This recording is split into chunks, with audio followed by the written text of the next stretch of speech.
Today I'm going to be reviewing one of the most anticipated products for me personally to receive, and that is the Vert Trainer. For the last few weeks, I've been going back and forth between the OVR Jump tracker and the Vert Trainer, and I will say that after receiving this, I'm really glad I went this route, and I'll share with you guys personally why I went this route. Now, I think it's not the right fit for everybody, and I'll also say that I will be getting an OVR Jump in the future, and I've already got an OVR Sprint on the way that's arriving at the end of November. So without further ado, I'll go ahead and share with how you unbox it, how you set it up, and all the really great features that I really like about it. So let's do it. All right, so here it is. This is the carrying case that it comes with. It weighs 6 pounds. It takes maybe 1 to 2 minutes to put together and or take down.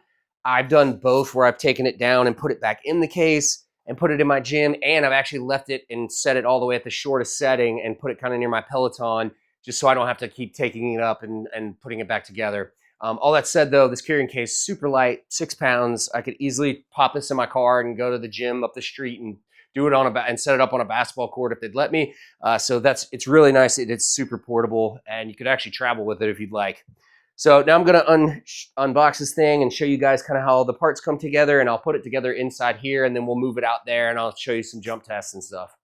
All right, so I'll go ahead and unzip this for you guys.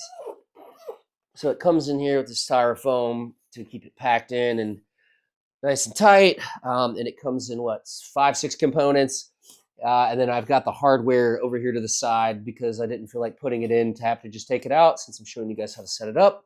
But very easy to set up. You've got these different parts here, and somewhere in here, I don't know where I put it, is the QR code that Andy leaves you that has all the directions on it, and it's super easy. So here it is.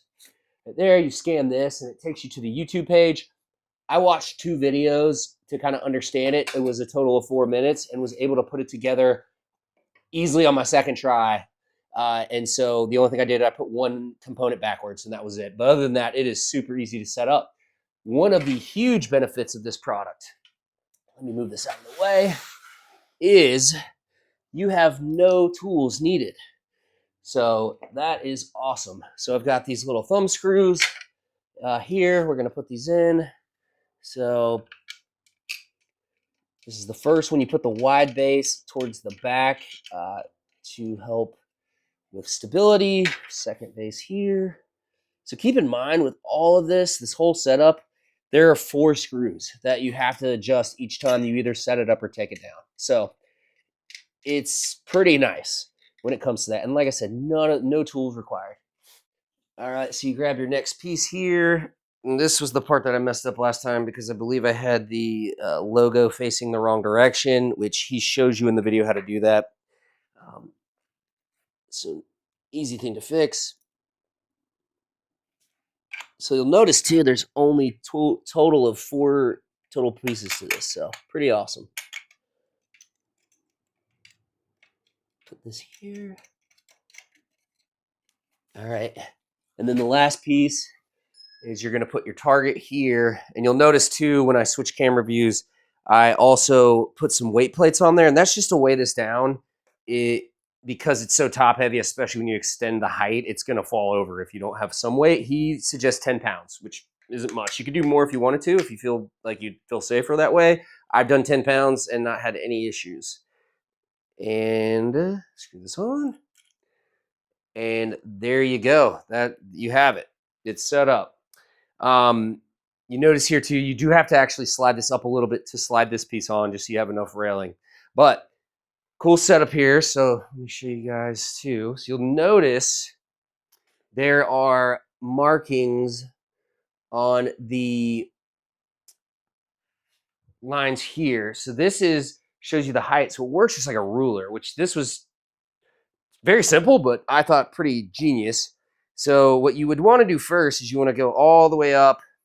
You can slide it all the way up, and you want to extend each piece as high as it can go before you unclamp this next piece. And there's going to be 3 of these on here. So there you go. And you flip each one up once it's been highly extended. I'm going to move this thing out.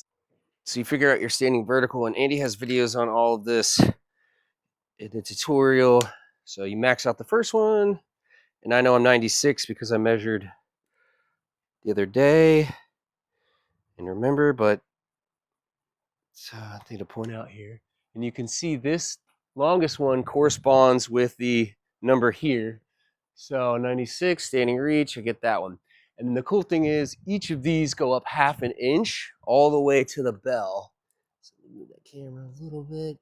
So the bell is technically 3 inches higher. So 96, 96 and a half, 97, 97 and a half, 98, 98 and a half, and 99.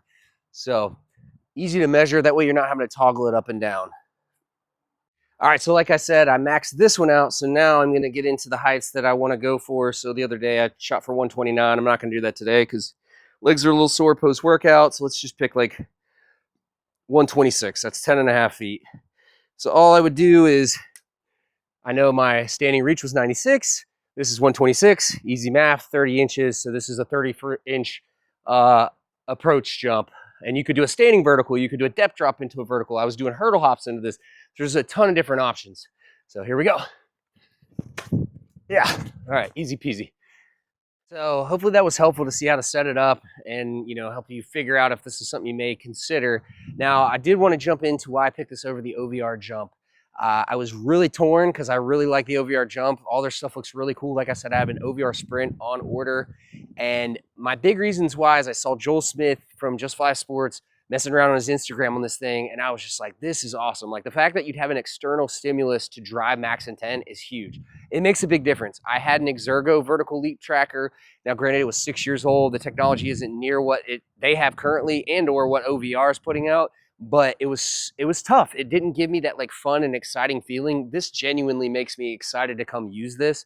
And that's a lot of fun in training. Sometimes training isn't fun. Maybe sometimes you're not motivated, but this makes it a lot of fun. My kids love it.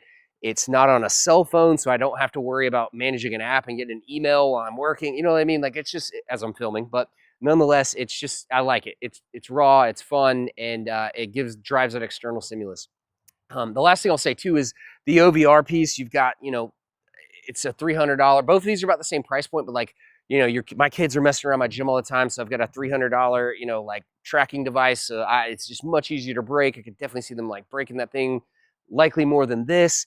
All that being said, though, I could see why you would go the OVR Jump. Number one, you can track a lot better on something like that. It shows all that. You have RSI. You can do multiple jumps at a time and track that. You can't do that on this. You'd have to have like 3 of these set up, and then you'd have to measure each time. It would be a huge pain.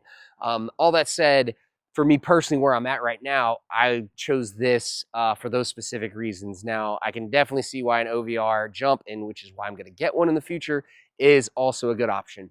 But I hope this was helpful. I know this isn't traditionally what you guys see with the bodybuilding gym type stuff. I think this thing's really fun though. So if you have a garage gym and you've got enough room to pack this thing up and or leave it on its slow setting, it's pretty sweet. So like, subscribe, and we'll see you guys next time.